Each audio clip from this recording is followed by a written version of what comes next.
Welcome, welcome, welcome. Nice to see everyone, and folks might still be coming in here. Yeah, I don't want to project my own experience on everyone, and so I'm curious to know if you all are experiencing just a kind of sense of pretty potent, intense times right now. Yeah, it's such a good time for the Dharma, obviously, and to be together and not get too weighed down and too solemn. However, it just feels very serious right now, what is going on in our world. And yeah, it's interesting. Some of you who were here in this container during the pandemic, every single week, I was like, these are potent and serious times. And it just felt unending. And I had a little of that same feeling this week. And I think it bears mentioning, that so many people in our beautiful state are suffering and afraid. And there is so much uncertainty in the lives of so many in terms of their well-being at a very basic level, which is shelter and resource. And then, of course, just the land there and all the beings on the land there. And though our state is bigger than many countries, this is our state, right? And I mean, I imagine, how many people in this room know someone directly affected by those fires in serious ways. But it's really here with us. And then, again, worth mentioning, since it's already kind of sitting with us, just this regime change and all the uncertainties of that, that's coming. And it just feels very potent in the field with one of my particularly closest friends, which is fear.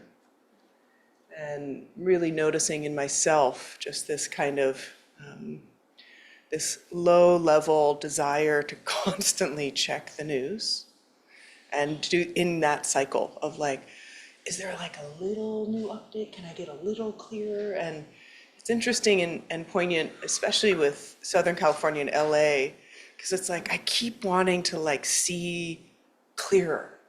I look at the maps and the photos and I'm it's not I want to even see more.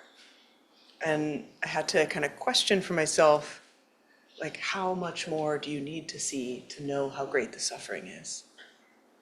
Actually, nothing more. There's nothing more that needs to be seen. So it's not actually, the need isn't gather more information, get more data. It's really learn how to be with the fear in this moment.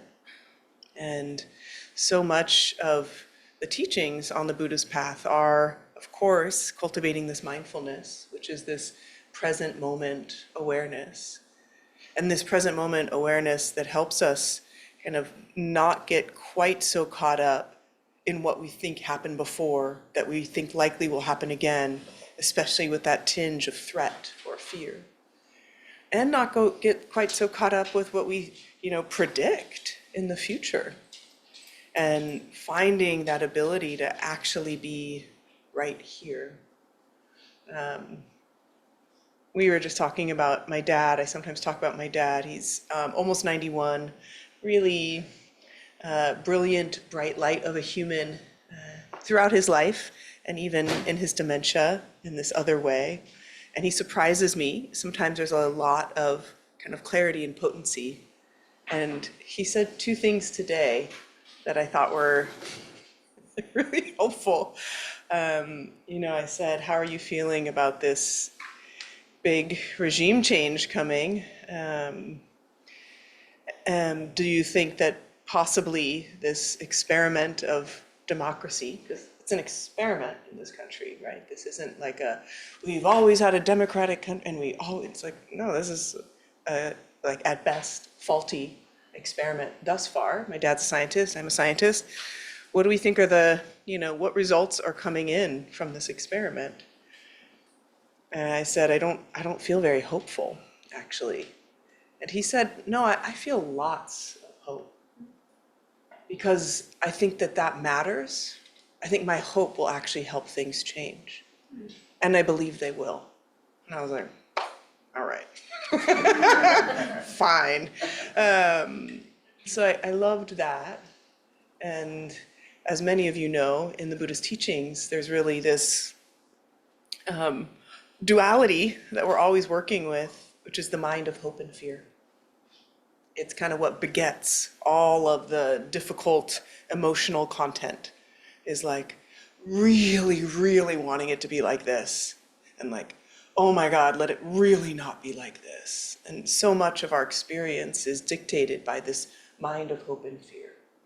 And it's not to say, don't have any hope and never be afraid. That would be some version of enlightenment. But for what most of us are wanting is, can we have a balanced view? Can we hold in balance this mind of hope and fear? And see clearly, that's the nature of the mind, to hope and to fear. And so I loved his kind of, yes, I am meeting this uncertainty and this fear with, come on in, find a seat anywhere. No problem. Yeah. And, oh, thanks. So I think that really seeing clearly like this mind of hope and fear that's great. It really is such an important way to hold this profound uncertainty that we're always living in, but at certain times feels closer to the surface. He also said something which I really appreciated, and it really reflected something to me. He said, I realize I'm an impatient person. And I was like, wow, like self-awareness, not his strong suit, really brilliant in a lot of ways, but I was like, wow. He's like, I've always had this unrealistic expectation of time. I want it to move in a different way for me than I know is realistic.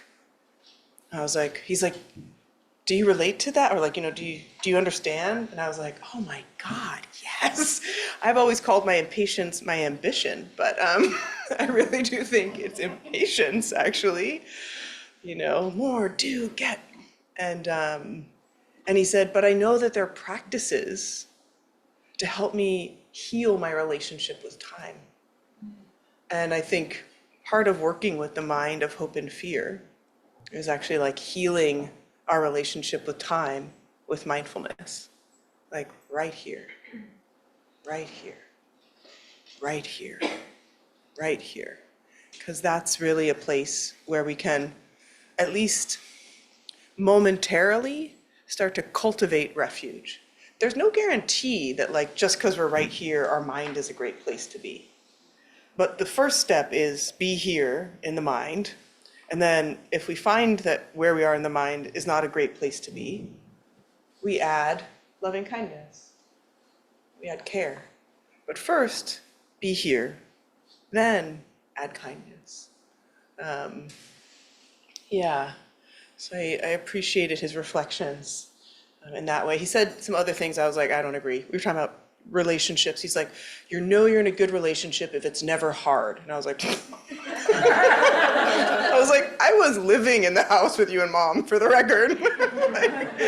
I know that was hard because you were in a relationship, but those two pieces I really appreciated. And, in our little dedicated practitioners group, we're working closely with fear this month.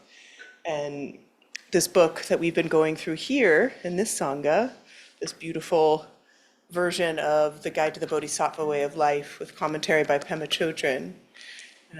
Her primary teacher, she has a number of teachers, but her primary teacher or her root teacher, Chogyam Trungpa, has a book called Smile at Fear. I'm not sure if any of you have seen that. And a lot of his work and writing on becoming a spiritual warrior, which is a lot of what this book is about, is to find fearlessness through opening completely to fear. not eradicating fear, not trying to push it away, but this interesting sense that, the true heart of the warrior is so open to fear that it actually turns into this kind of profound tenderness that feels more like sadness. And so there's something I've been kind of tracking and noticing with my own relationship with fear in these times, and of course in other times, that there's just this way that when we open more deeply to our fear, it can bring us, and because fear is really like, kind of, it's a lockdown feeling, right? Like we pull it in and we're protecting and we're armoring. And yet sadness, while it may not be capable of like embracing and pulling in, like it at least is open. Like we're receptive in our sadness to the care and comfort of others.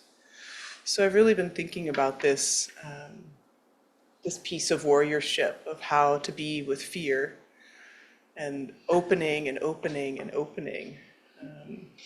So we will get back to the usual programming tonight, but just kind of really wanting us to use the richness of this time and kind of the potency of these uncertain times, of these times of so much blatant suffering so close to us. I mean, there's blatant suffering all over the world, has been, but there's something about, that proximity that gets us even closer, and just this uncertainty of where this is all headed.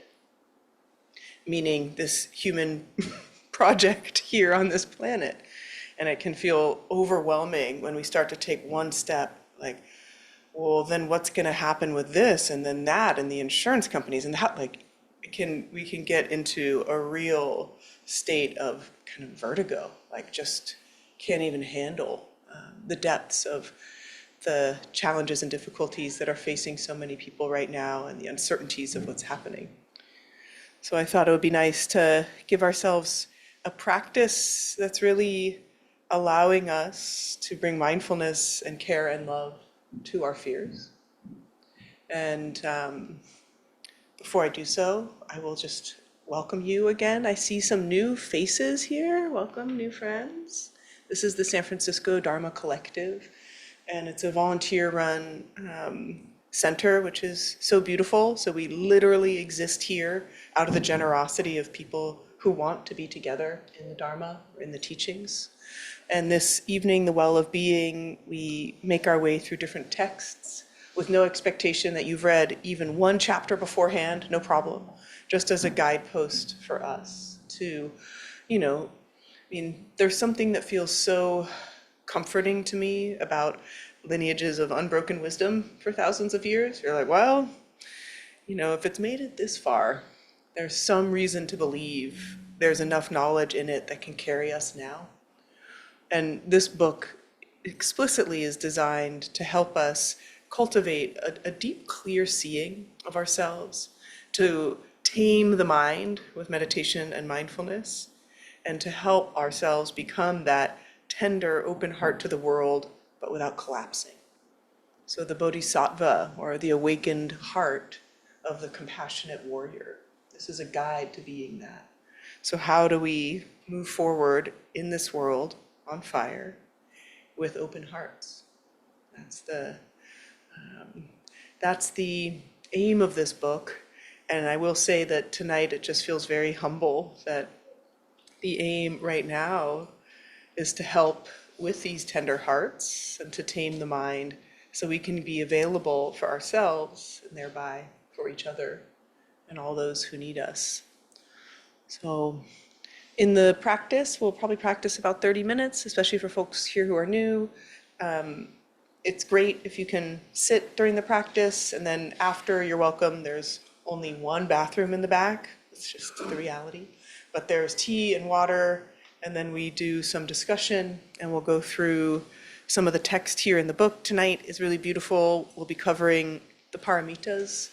These spiritual qualities come from the great wisdom of how to be a warrior that's in this part of the text tonight. And yeah, and we'll go from there. So if it's your first time especially, just take a moment and really like look around the space in the room and other people so you can feel a sense of who's here and hopefully feel, yeah, hey. And feel a sense of welcoming. You know, I feel so grateful for the beauty of this community. Many of us come here at least once a week, if not many more times a week. And that creates such a great field of practice for all of you who are coming. And everybody who comes to this practice is offering such generosity in their presence. Like each of us here contributes to everyone's practice, and to really feel that gift of our presence. And finding a posture that feels supportive. There are extra cushions and blankets. Is it really warm enough? Yeah, I'm hot. We're hot. Yeah, it's good. Thank you, Mace. We also have a thermostat. We have a thermostat. We have Sarana at the door, so we are safe here. Thank you, Sarana. So we can allow ourselves to really just arrive and find a posture that feels supportive for practice.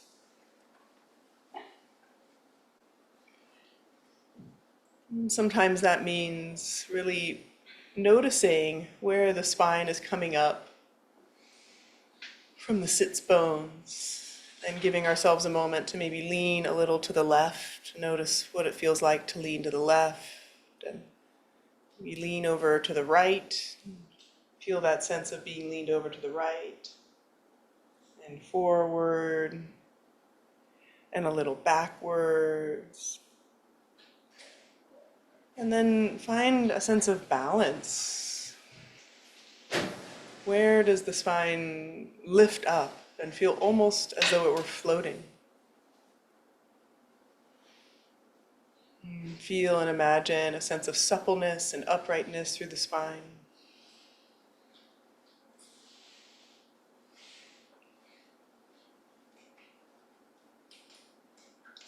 And also invite a quality of softness and ease through the face and the chest and the belly.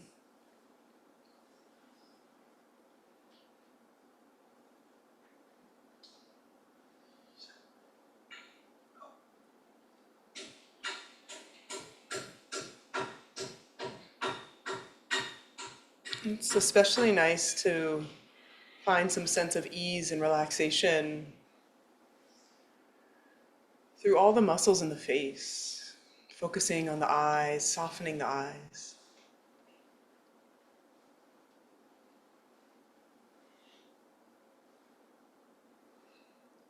Softening the cheekbones and the jaw.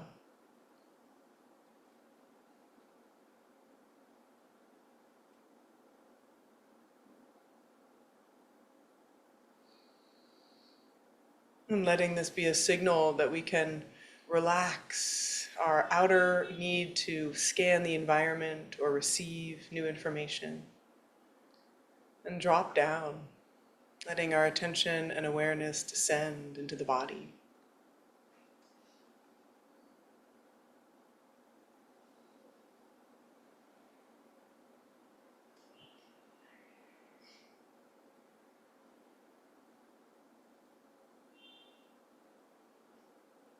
We'll do one remedial breath together. Helps us arrive, in which we will inhale through the nose and then exhale with an open mouth. So inhaling together and exhale, release.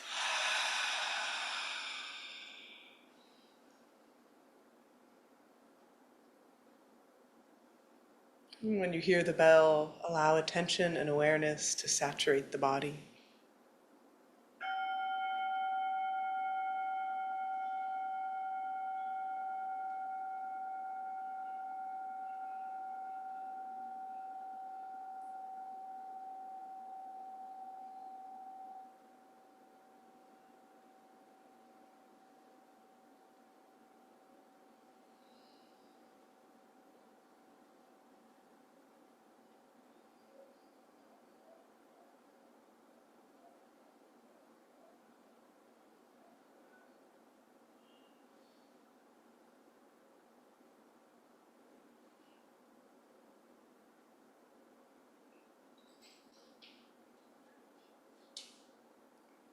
And without trying to wrangle or in any way show aggression to the mind and thoughts, see if you can simply shift attention and awareness to the body and the breath whenever a thought arises.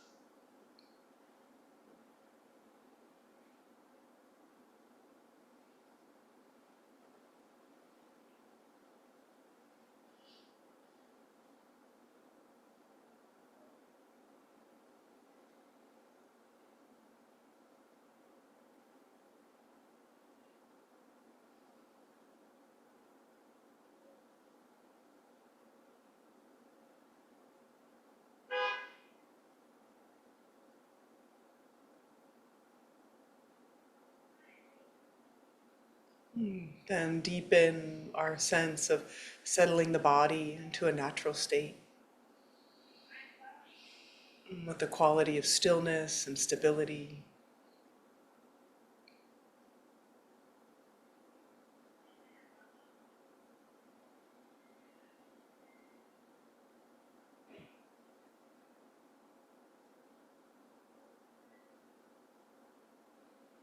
Feeling this body like the body of a mountain.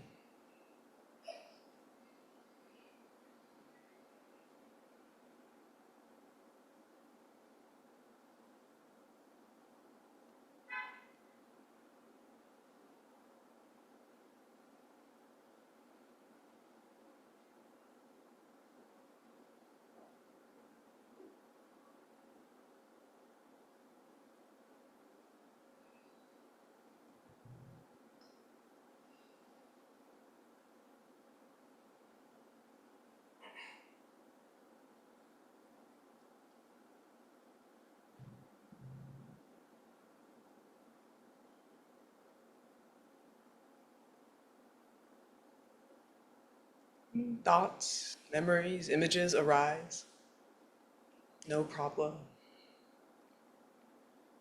Without any aggression, without any expectation.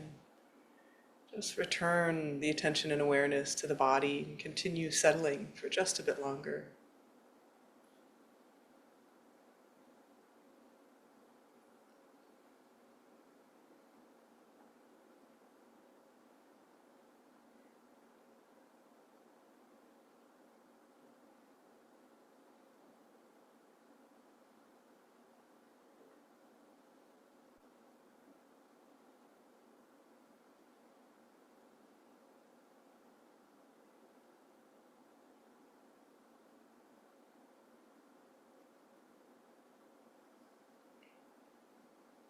And then shifting attention and awareness to settle our speech in its natural state. And by this, we invite a sense of settling more into the background of our awareness, and letting the foreground of the inner narrator just turn down and dim a bit. Choosing the silence or spaciousness between thoughts instead of the brightness and movement of thoughts going here, going there.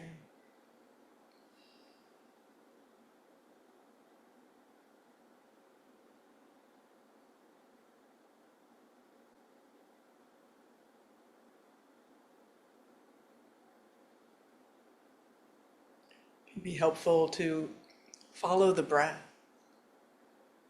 allowing ourselves to anchor attention and awareness as the breath gently travels in through the nostrils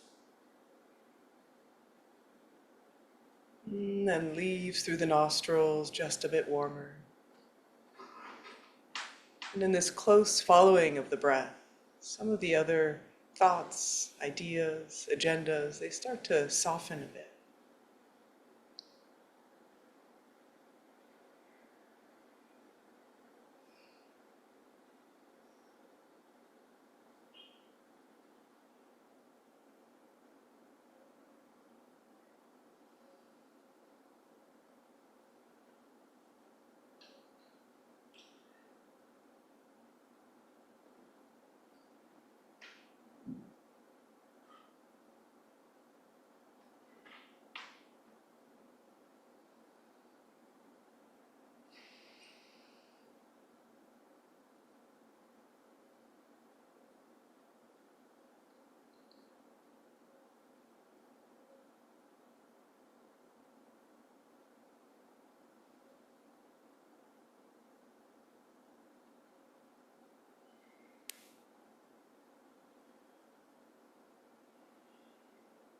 And this following of the breath is such a particular kind of mindfulness.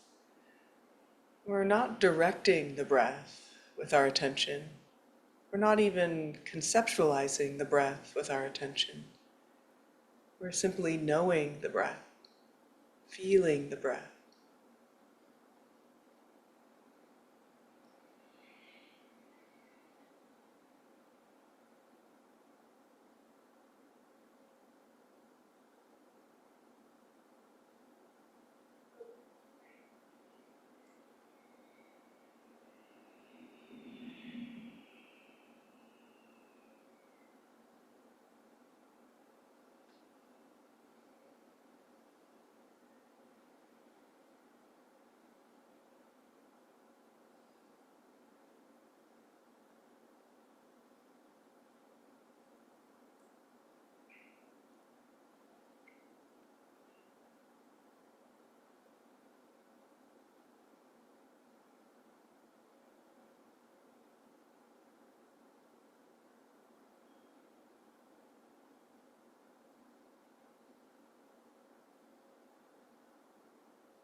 Still connected to the sense of this body and its natural state of stillness and stability. Anchoring in the breath to help us settle the inner speech. You can feel and imagine a sense of openness and spaciousness as we settle the mind into its natural state of warmth and openness. Still following the breath, and yet recognizing the spacious awareness that is also the place in which the following of the breath arises.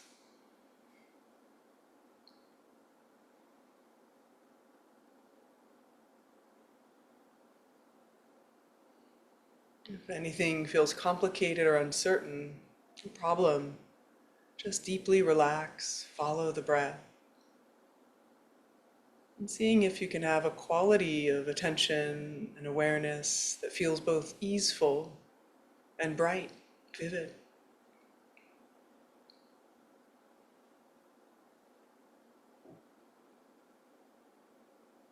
That cool, luminous brightness like this full moon of these last days. As Chogyam Trungpa says, that full moon of awareness planted in the heart. Our glimpse of awakening right here.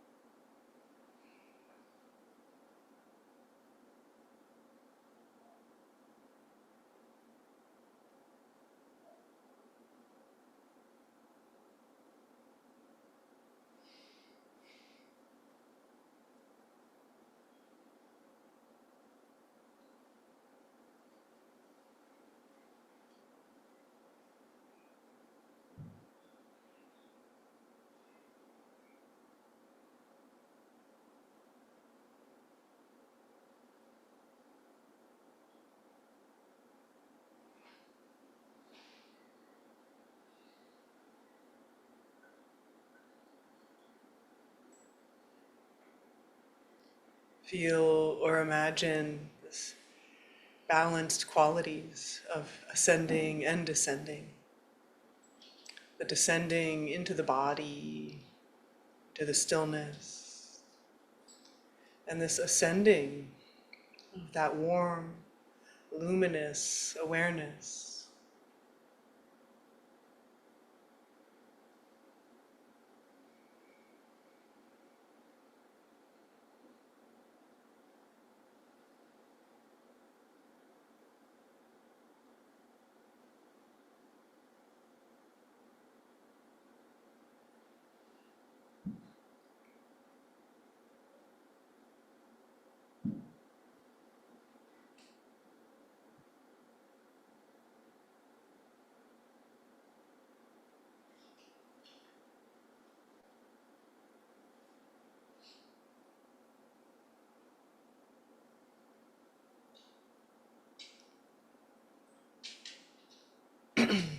And having settled our body, speech, and mind in their natural states, or at least begun that process, we turn now to our intention, aspiration for the practice,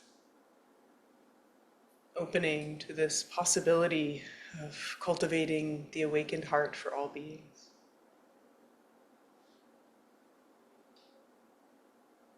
So there may be a very personal intention for you tonight, but this one we can share together. Taming the mind, tenderizing the heart, becoming more available for all beings.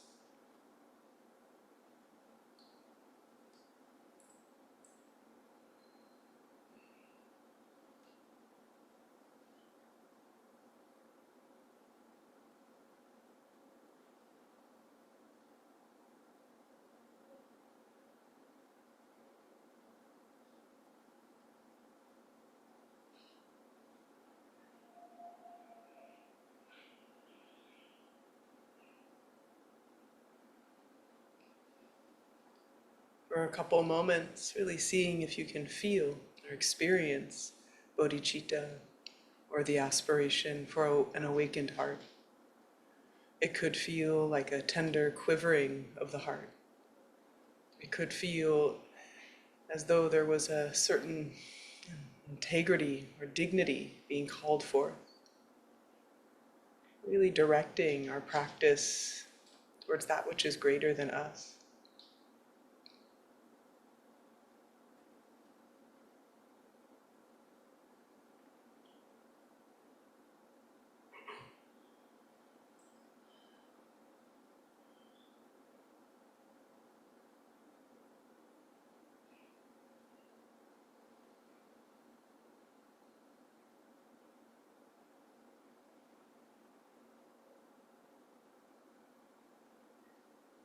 Feeling or imagining the sense of clarity and purpose of bodhicitta as helping us feel upright and strong,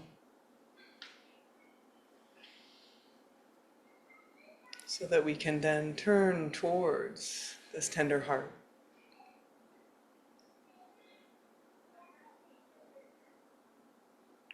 So taking a moment and noticing whatever is here in the heart, in which there is that sense of uncertainty, worry.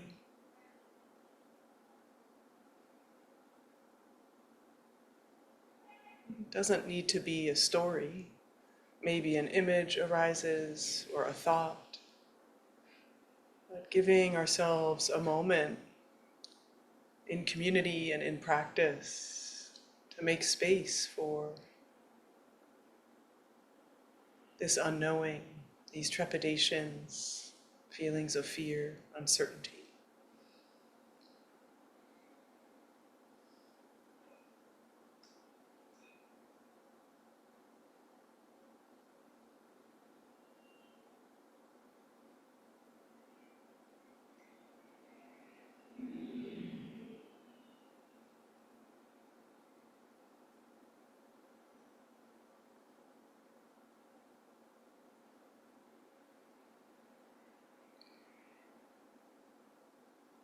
Allowing whatever is here to simply be here as felt sensation.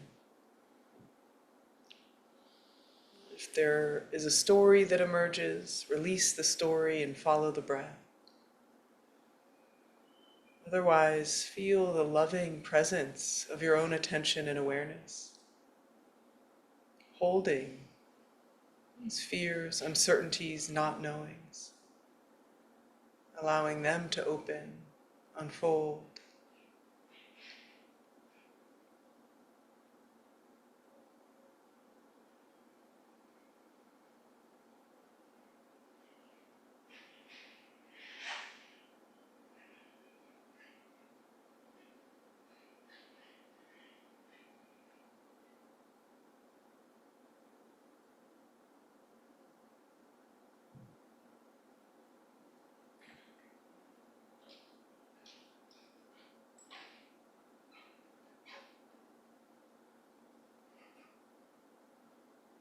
With a strong back and a soft front, allowing ourselves to simply feel this moment and hold whatever is arising with love and care.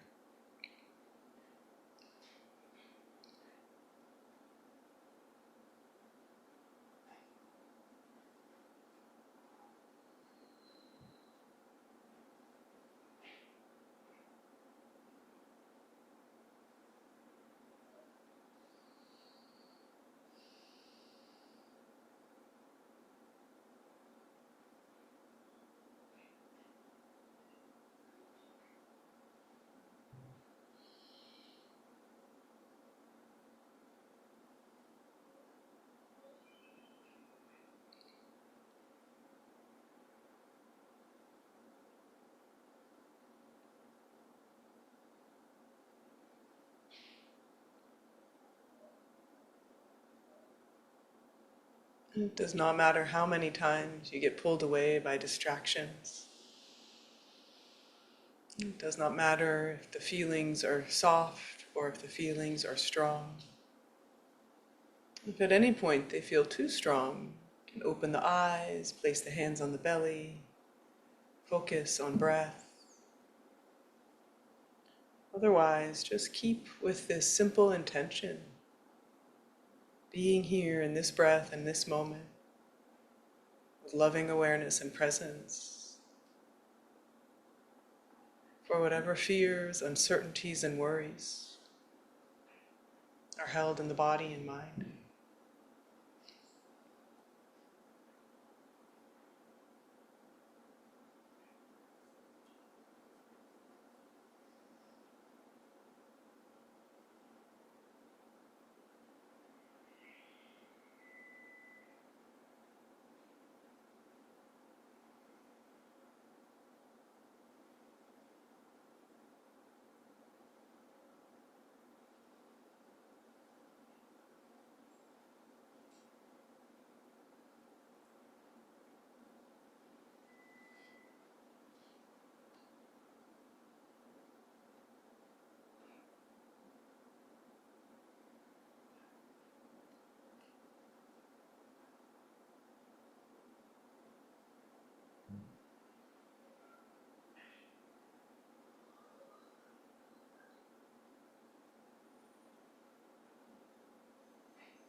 Keep refreshing attention and awareness.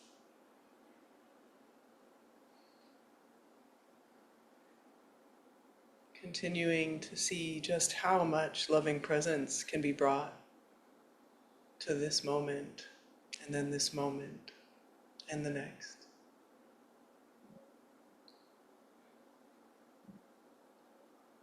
Cutting through these ties to the past, these grasps to the future.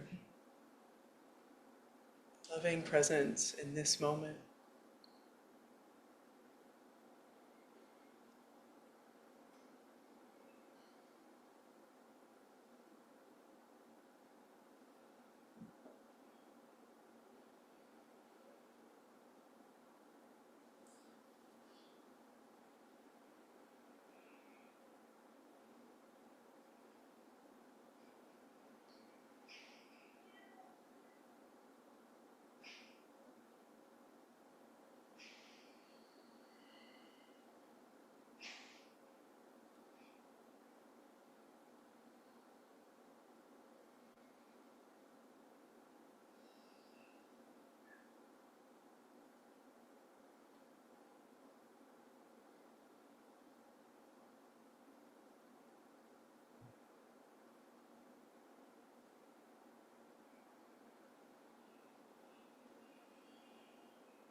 Couple more breaths. Seeing if you could have a sense of your own heart wrapping its arms around itself, holding ourselves in loving presence.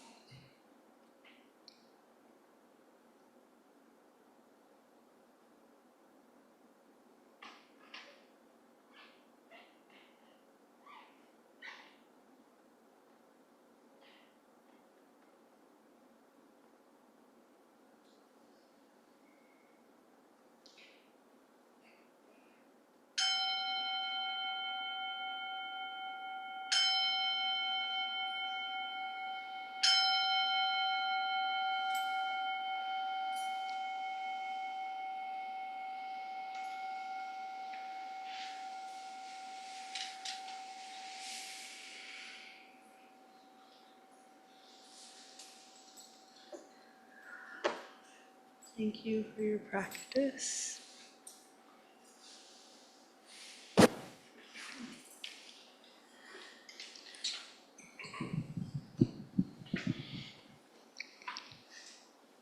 So one of the amazing things about the Dharma Collective is an opportunity every time we gather to create a spontaneous community for whoever is here. It is so unlikely it will ever be this group of people exactly like this again. So it's quite special. And to do so with integrity, we have to, all of us, engage in the compassionate warriorship of listening with open hearts and speaking with open hearts. And when folks do have the generosity to share as much as possible, to let them be experienced with that tender, caring heart. And then if you are deciding to share, really thinking empathically about what is being said and what might be the impact on others here, so that we can kind of engage in community. And, you know, though, of course, I love being here to support you and to share these teachings, what we hear from one another is so helpful. And the reflection is such an important part of living these practices. So I really love that we can do that here, and it requires this kind of carefulness with each other. So does that sound like something all of us here tonight can engage in? Can nod yes? Great. Friends online?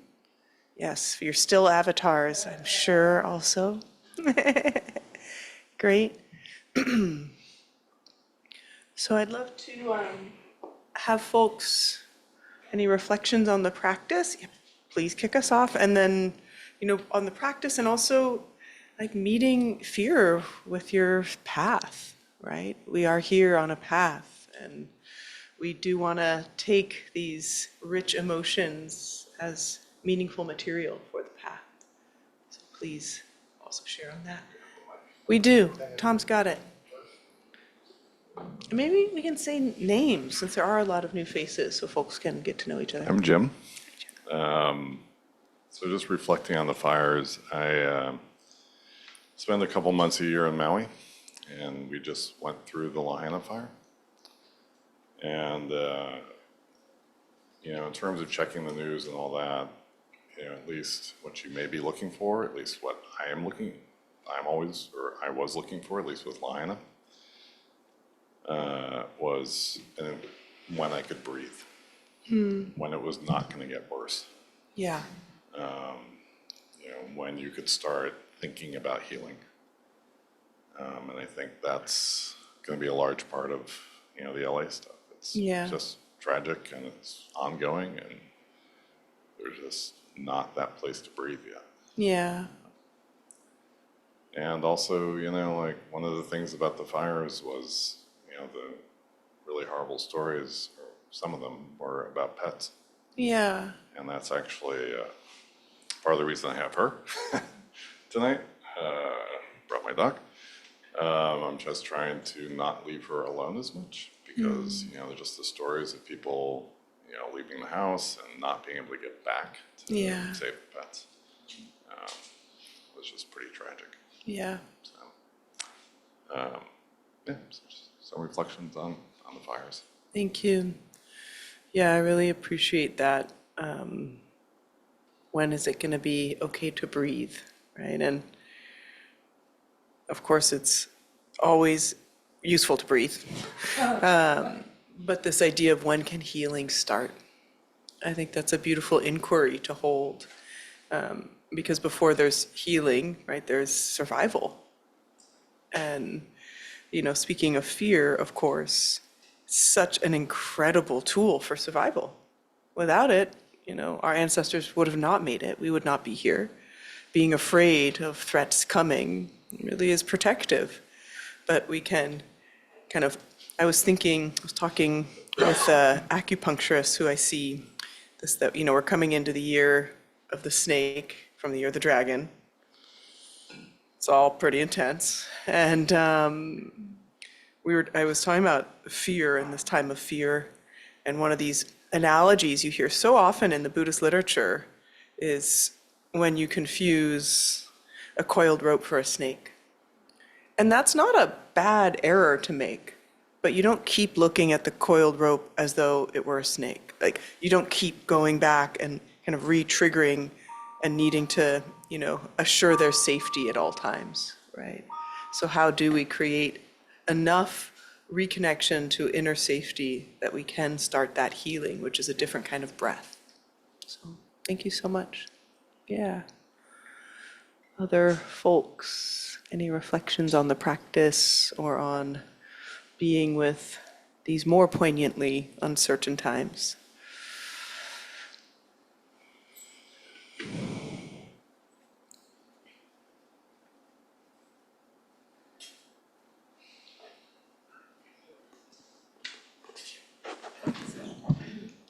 I'm Tom. I find that the fear is like really, really, really diffuse. Like it's almost like being in the middle of a fog of some kind. Yeah. And, on the one hand, it kind of makes me sleepy, but on the other hand, it makes me feel like really paranoid because whatever it is could be coming at me from any angle whatsoever. Yeah. And that, on the other hand, like when I feel outrage or anger, it's very pointed. It's very Yes. like I know exactly who I'm pissed off at, and that there's so that somehow that feels more coherent. Yes. I guess. And yeah, I just was struggling with that about Yeah. like what is it like, how to be open to this very diffuse. My experiences are just very diffuse, like I say. Yeah. Yeah. And can I ask if in practice, were there moments where it felt like kind of loving presence or awareness was able to at least hold those feelings, if not kind of change them? Yeah, not change, but there were moments where it was sort of like, rather than being in the middle of the fogginess, there was sort of like a container Yeah. that was sort of not really containing it, but sort of like, yeah, I don't know how to, the right word, but sort of a context or something, like a Yeah. kind of a porous Right. thing. Fear isn't the sky, but a cloud, more like. Yeah. Yeah. Yeah. That's beautiful. And, I think being able to identify the nebulousness and the kind of, often can feel very background and very pervasive at the same time. So it's fear is, it's a whole range of different emotional states, but I think it's a very interesting part of this human experience. And to be able to kind of become more almost like a connoisseur of our experience of fear helps us then gain some insight into it and what it might need. So, yeah. Yeah. I'm Connie, and I was thinking about that so many of the things that are I'm afraid of now are sort of diffuse or abstract, like climate change or could fire come here or what is the new administration going to do? So I actually found your dad's comment of hope really nice because I feel like I want a pathway forward, like how how to be, Yeah. and how to be in a positive way, and how to be, and I feel like a lot of what I'm doing is just like doom scrolling, and that's not really Yes. helping. So I like that idea, even if, who knows, if it's not true, it's not gonna hurt me to be hopeful, but if it is true, it could be positive. Yeah. Yeah. Thanks, Connie. Yeah. And I think, one of these interesting aspects of wisdom, right? This quality in Buddhist practice, we're always trying to see clearly, see things as they are, see with wisdom, is to recognize the illusory nature of all phenomena. Which is such I always this rolls off the tongue. I just enjoy saying that at any time. But really to remember that so much of what we are afraid of is this illusory created horror, right? Some of it's horror right here, okay, but a lot of it is this, like you're describing, like how much worse is it gonna get in all these different domains? And to kind of just instead kind of recognize I'm going there, but I'm gonna stay here. Just that simple move. And, so many problems with the word hope. And yet, some may know the writer and activist Rebecca Solnit, some beautiful writing on hope. And a wonderful friend and colleague just wrote a book, kind of The Case for Hope for Cynics, Jamil Zaki. And there is, some very useful kind of deliberate, like I am choosing this, I'm going to orient towards this, that isn't kind of just a denying and ignoring of the realities of suffering in this world, but I'm going to choose this. It can be quite helpful. So, yeah. Thanks, Connie. Yes. Daniel in the front. Yeah. Yes. And then Hi, my name is Daniel, and two things I can share. The first one, as I've shared about many times in here, I often have the experience of dealing with what I perceive as fear or anxiety in my body in meditation. And what do I do with that? Try lots of different things. And tonight, what was helpful was kind of like going back once again to the beautiful monster meditation. And the image I had was like a net over the discomfort feeling and like taking it off so that it could do its thing. Yeah. So that letting go of the resistance to it. And it really is like practice or work, like talk about taming, it really is like, because it's so different than the way I have typically operated for my life. And I found some, little bits of freedom in that. And then the second thing is when you mentioned something about the greater good and opening our hearts to the greater good. And that's also something that I've struggled with because of certain training that I've received that there isn't enough good to go around. So, is the sort of the operating system. Yeah. And that there was a little glimpse of it feeling good to do that. And that this really was about something, like little moments that I've had, for example, in nature where I experienced awe and smallness in a really beautiful way. So that it wasn't about like a sacrifice or giving something up, but it was actually like participating in something, for lack of a better word, joyful. So beautiful to hear these reflections. And such, I so admire the dedication, even when it's hard and there's so much resistance, and to keep trying. And I think that when we can find those like sensory, tactile words or images, like the net, it's really useful technology, right? Like, oh, I recognize the internal system or structure, which is in between me and like letting be, for lack of a better word. I mean, that's a very useful experiential opportunity. Because one thing to say, I know I should, like, let it go, give it love, but to actually feel, okay, there's a release of this kind of netting around the fear, and now it has this own energy that can help it, move or dissipate, something like that. Yeah, just really, I'm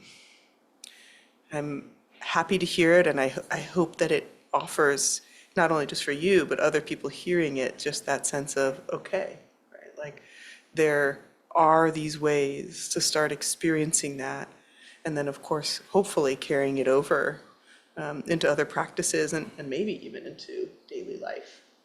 And then the piece with the bodhicitta, I found bodhicitta, I'm going to be totally honest, so cheesy for years. I was like, really? Like, we're dedicating to all beings? We're kind of like going through it really quick, like, da-da-da-da, all beings, everyone be happy, everyone free. It's like, really? It can be very hard for it to feel authentic, let alone when we work with this, I'm not sure there's enough. Like, I'm going to offer up whatever I'm doing for others, but like, I'm not even okay, right? And there's such a tenderness of like, just, I mean, honestly, it's like a little bit of trust and like hearing those words and having them land in different ways. And then, it sounds like just being able to track that sense of, I know what it feels like to feel goodness, right? So often we talk here about basic goodness, this idea of sometimes described in Buddhism as your Buddha nature, but this idea or sense that at the very core, me and all beings are good, right? And of course it gets covered up and confused and etc., but that sometimes I can really tap into that. And I do think in nature, sometimes it's easier to feel it reflected to us. We can see the goodness out there and feel the goodness within. And I think the kind of offering, right? Often this offering of Tonglen, where we're taking in the difficult and extending the good, we think about that as an act of bodhicitta, but also offering the good, like seeing the beauty in nature and saying, may all beings be enriched by this beauty. And it's not as though every single being all of a sudden is wearing a headset and they see what you see, right? You're not actually giving it, but you're training the mind towards being like, this entire book is how can you, in every word, action, speech, movement, any kind of activity of the mind, can you have others in mind as you do it? Like really training ourselves to recognizing that every single thing we do and don't do can be dedicated to the well-being of all. And that there's a personal liberation in that. And there's a really amazing way that we then get to show up in the world with that. So that's a little bit what I hear. So thanks, Danielle. Yeah, I saw one other hand. Yes.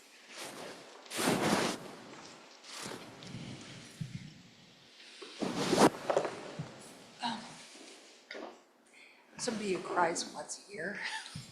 I don't know why it's coming up now. It wasn't a couple minutes ago. And your name? Kara? Kara. And have I seen you here before, or is this your first time? No, it's my first time. Okay, I've been wanting to come. I just moved back from Colorado, great. and as I was thinking about what am I going to do when I get back, Oh, it's hard, a little hard to hear you. It's not on. I want to find. I'm just kind of I'm overwhelmed because I'm not used to feeling this type of emotion. I'm used to forcible control of emotion. Yes. Well, don't force yourself if you feel strongly, really, as you wish. Yeah, I'm from Los Angeles, and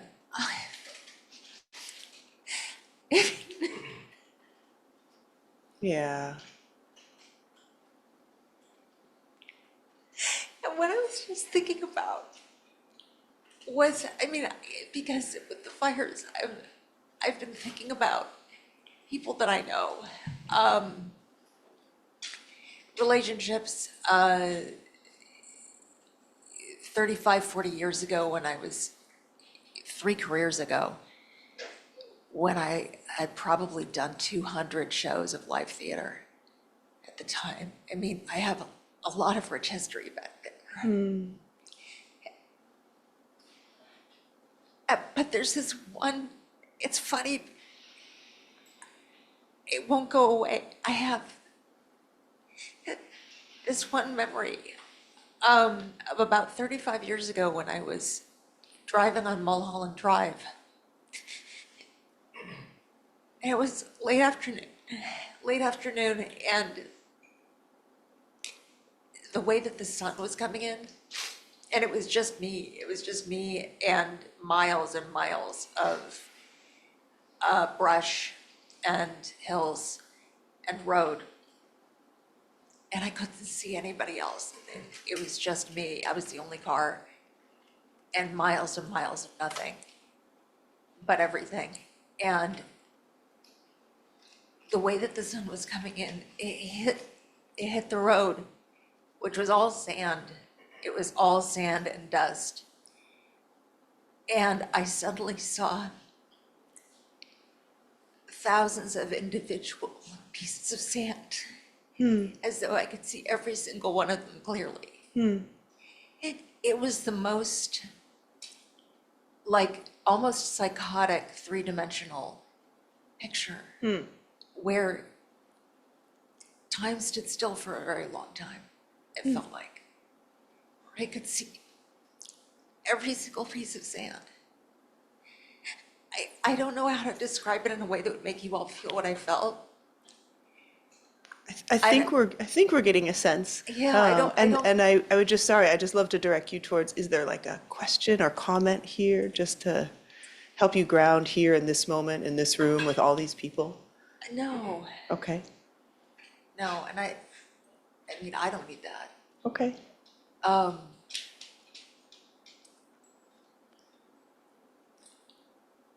But it's the longest moment I ever remember living.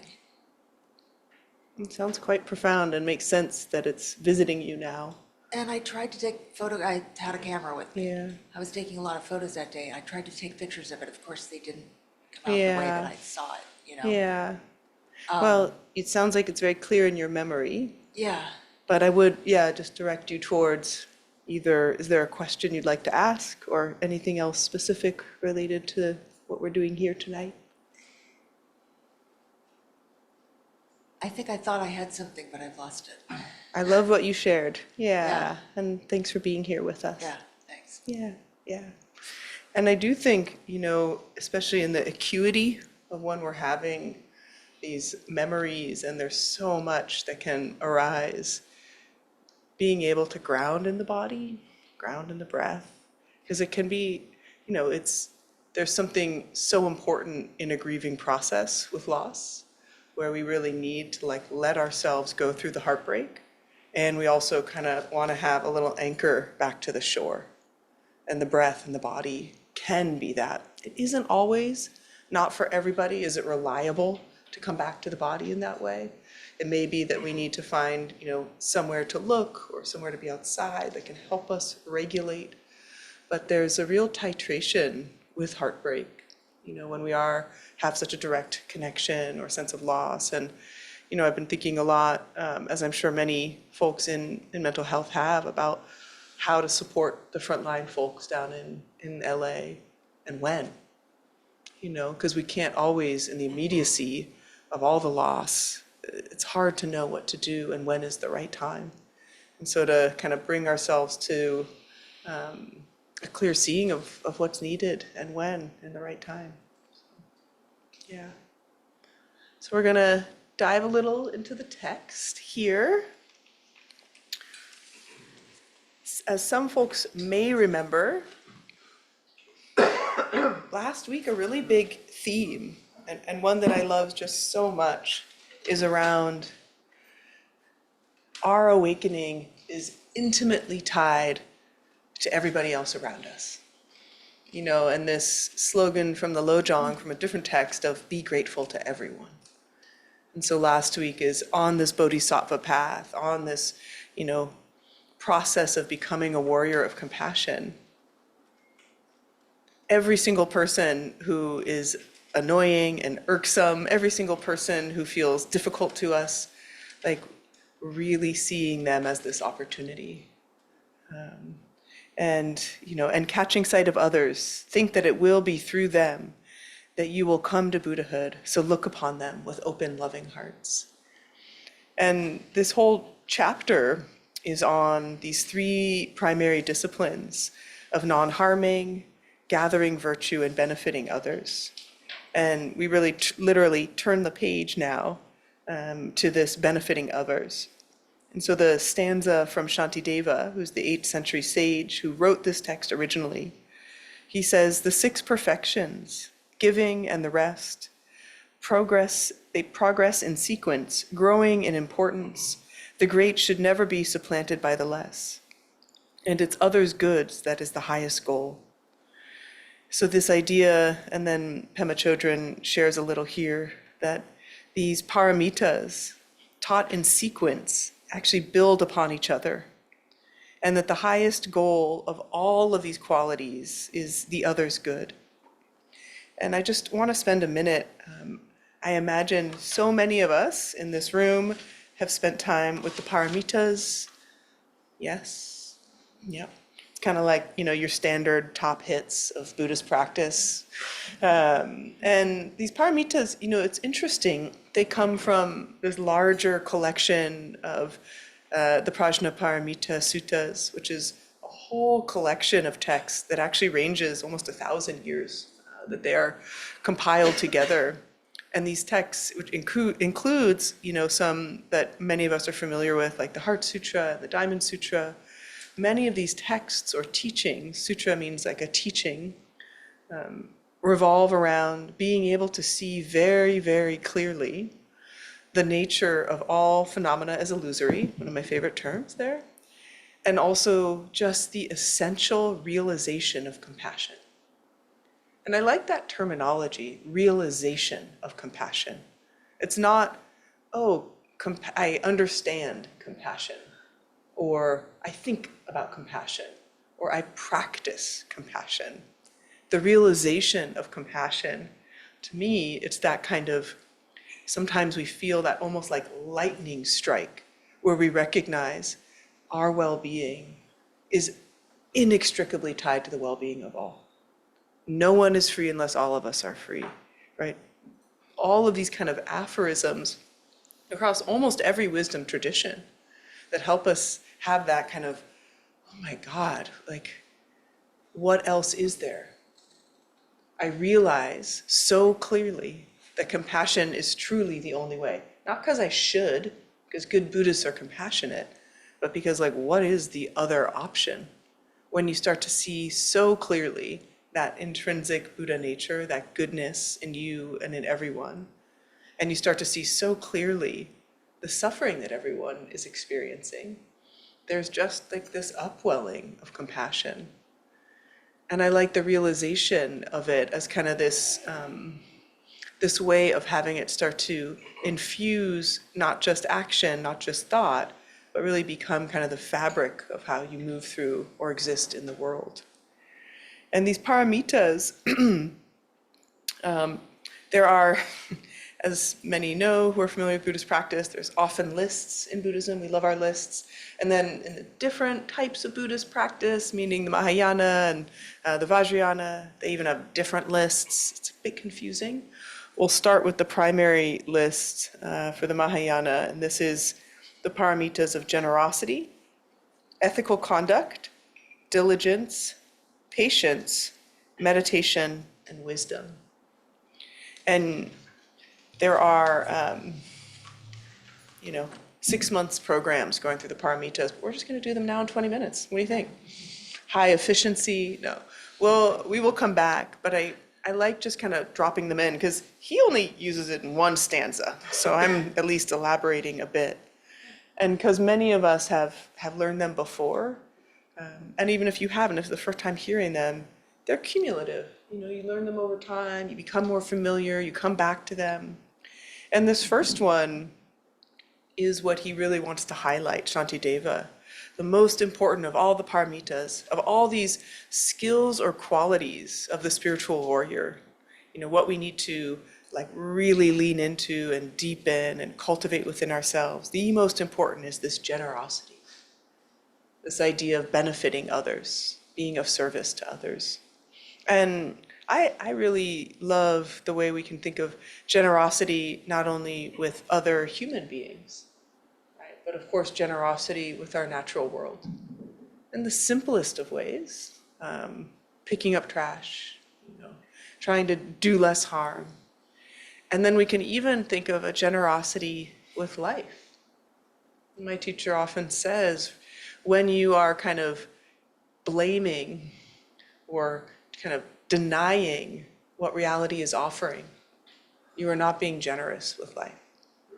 We don't like it, right? We don't want our hearts broken, we don't want to lose things, we don't want to feel hurt or angry, but there's there's this stance of generosity with, I'm willing to receive what life is offering.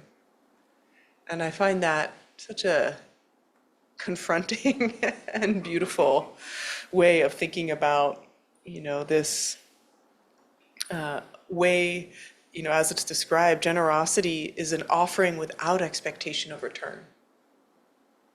So Robin Wall Kimmerer, the plant biologist and author, she often talks about just generosity that is just in the purest sense, that the natural world offers us, gives us an experience of true, receiving.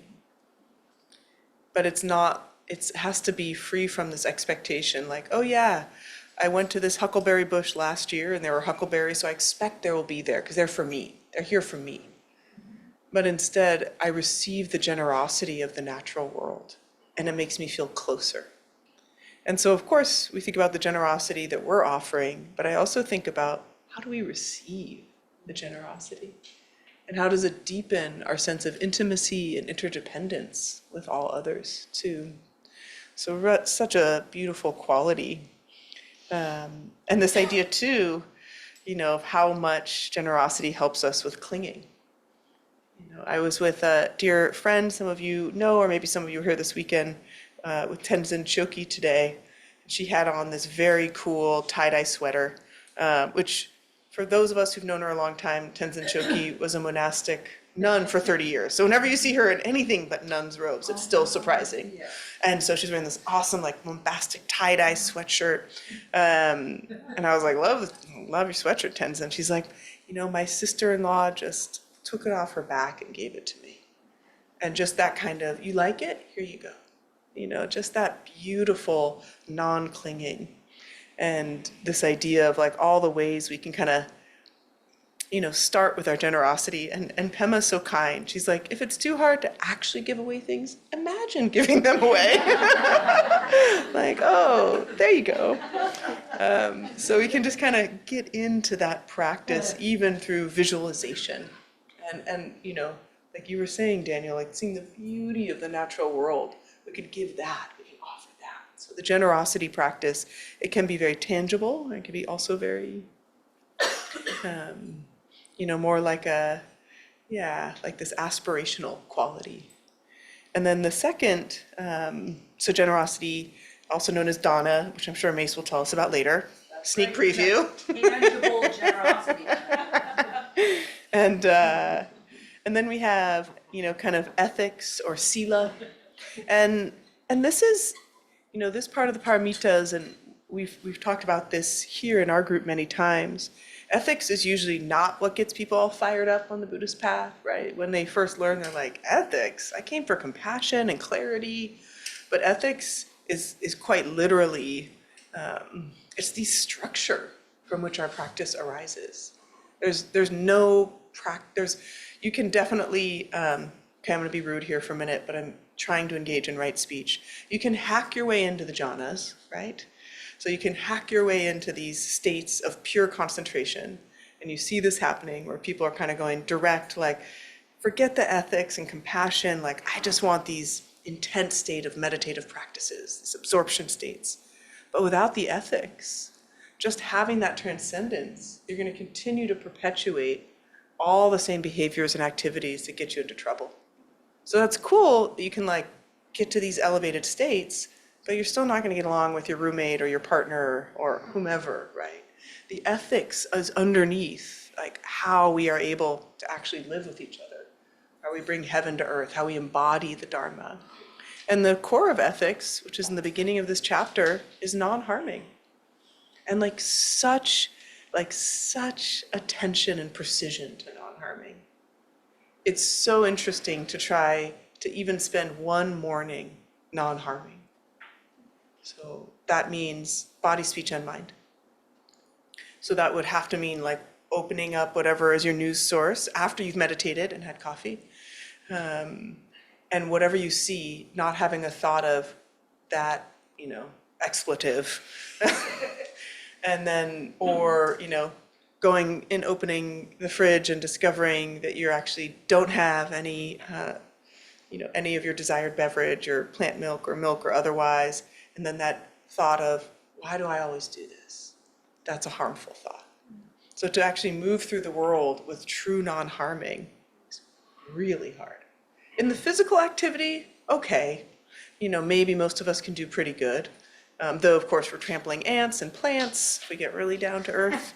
But this idea of the non-harming within the body, especially within the mind and the speech, what we're saying and how we're saying it.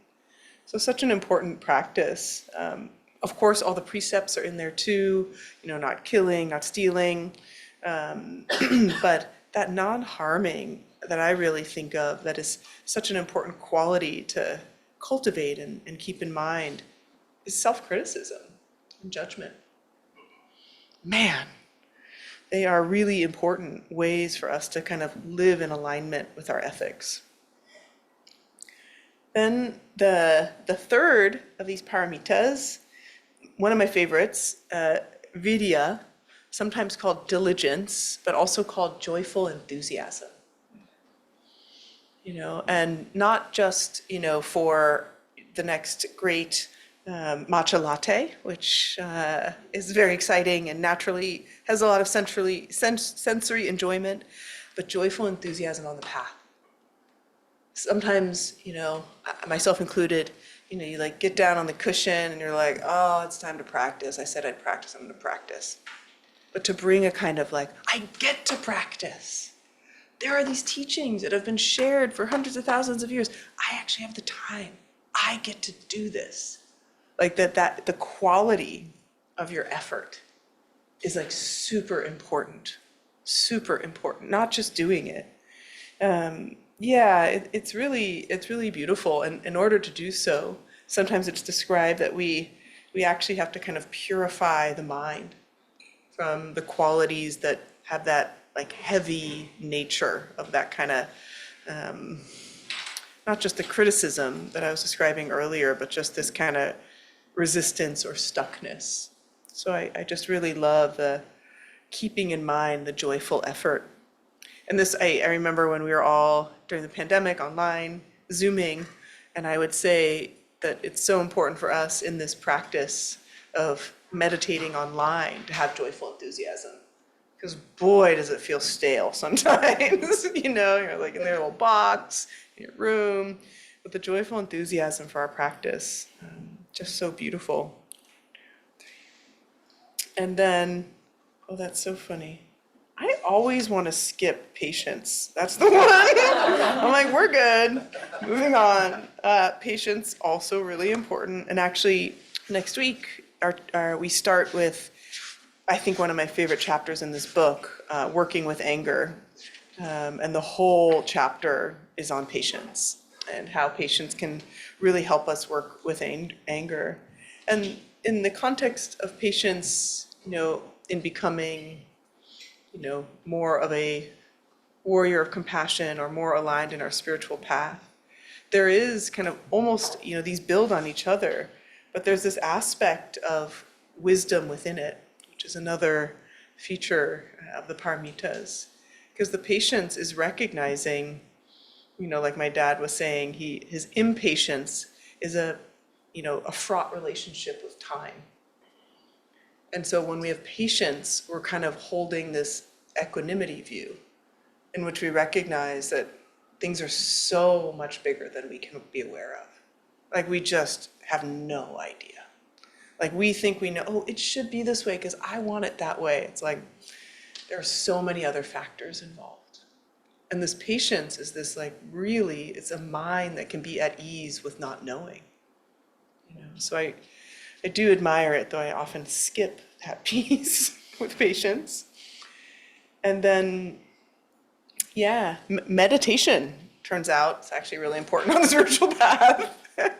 But I like that it's a quality here, really specifically like one pointed awareness, cultivating this ability. And I've said this before here, but maybe more than ever, I think we've always had myriad distractions throughout, at least since the time of the Buddha. So, the Buddha, of course, is emerging out of a post-agricultural society.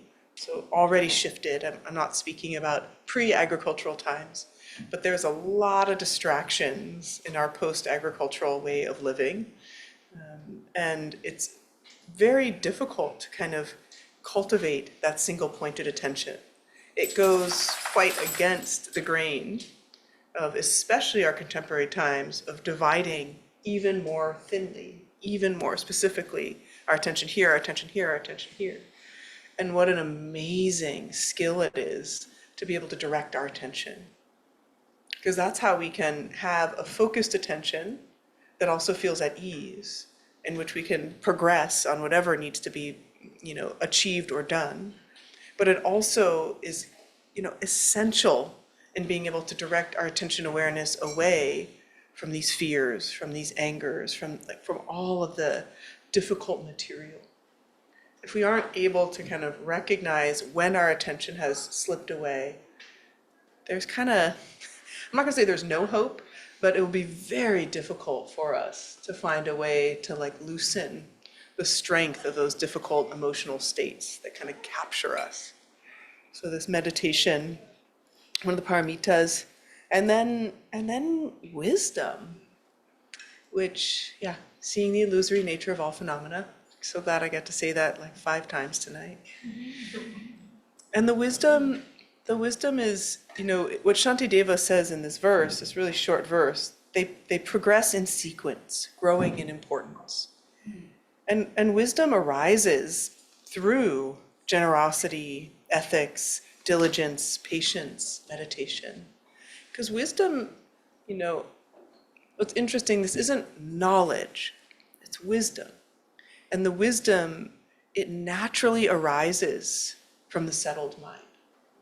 So I'm sure all of us have kind of had that experience where we're not actively doing anything, going anywhere, trying to be anyone or achieve anything.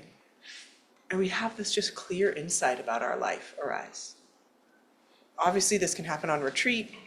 It usually happens way more on retreat than we want to. We're trying to meditate and all these insights showering down. But it can also, just kind of strike us like riding BART. Oh my God, I keep doing that thing. Why do I keep, I want to be safe. Oh my God, wow. So just that clear seeing of ourselves and our habits, and especially the habits and patterns that don't serve us, that are in the way, that are based on an old story. We can cultivate such clear wisdom about the interdependence and ever-changing nature of the world when we kind of have that restful quality. And, it's really, it's so satisfying to see ourselves clearly. It's very helpful, but it's also quite satisfying to gain clearer and clearer insight on our habits and our patterns. And, without that wisdom, we are going to be kind of constantly in that mind of hope and fear, in that projection. So it's unbelievably essential. And I love how there are all these paramitas, and then, it doesn't tell you how to do any of them per se, but just that in general, practice will support these. And I do, I like to come back to them and recognize them. I was going to share the other 4 here too.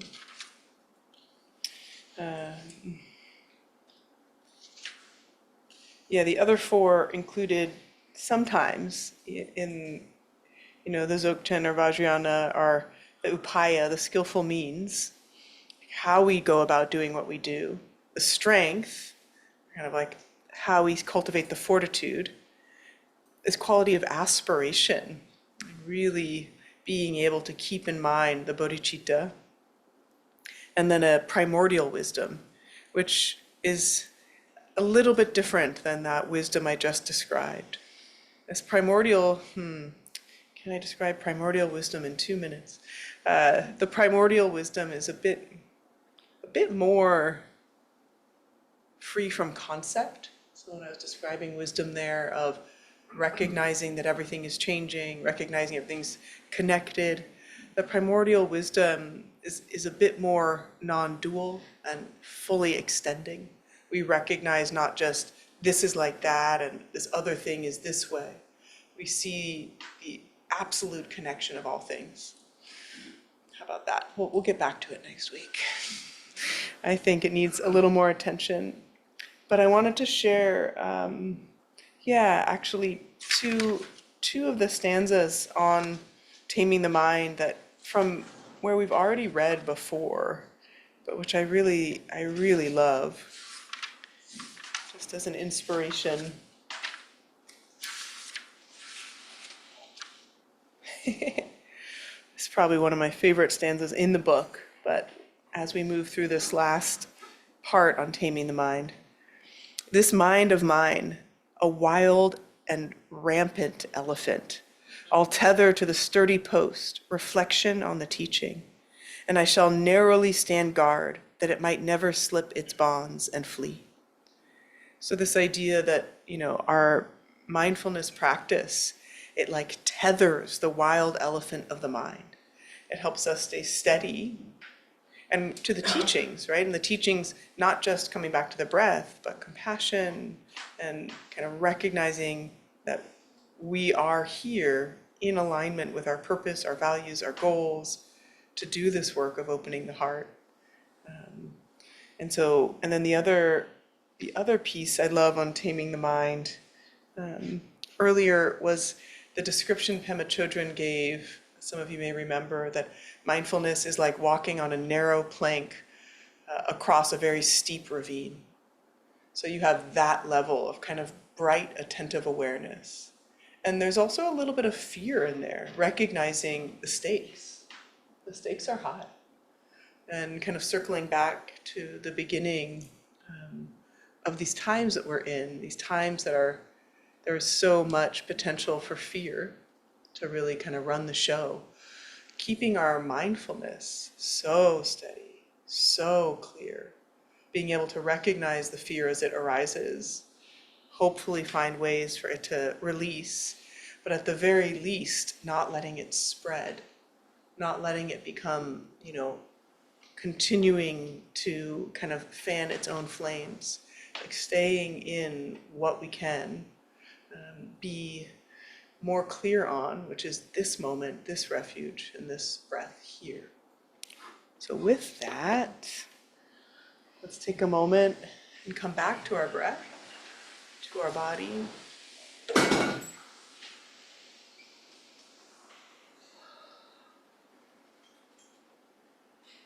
And taking a moment and actually just placing one hand on the heart, in a gesture of care towards this body, this heart, this mind.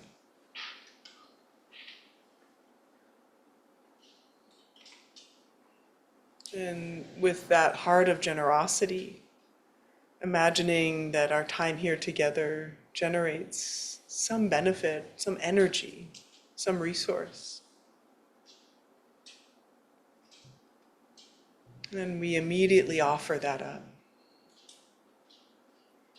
So feeling the tending and caring of our own hand on our heart, and then shifting that to offering by placing both hands together in front of the heart. Dedicating the energy of whatever has been radiated from our time here together, whatever we can feel and sense, and dedicating this that all beings could feel an experience of belonging and love. That all beings could be free from inner and outer harms. That all beings could know their true nature. That all beings could be completely free.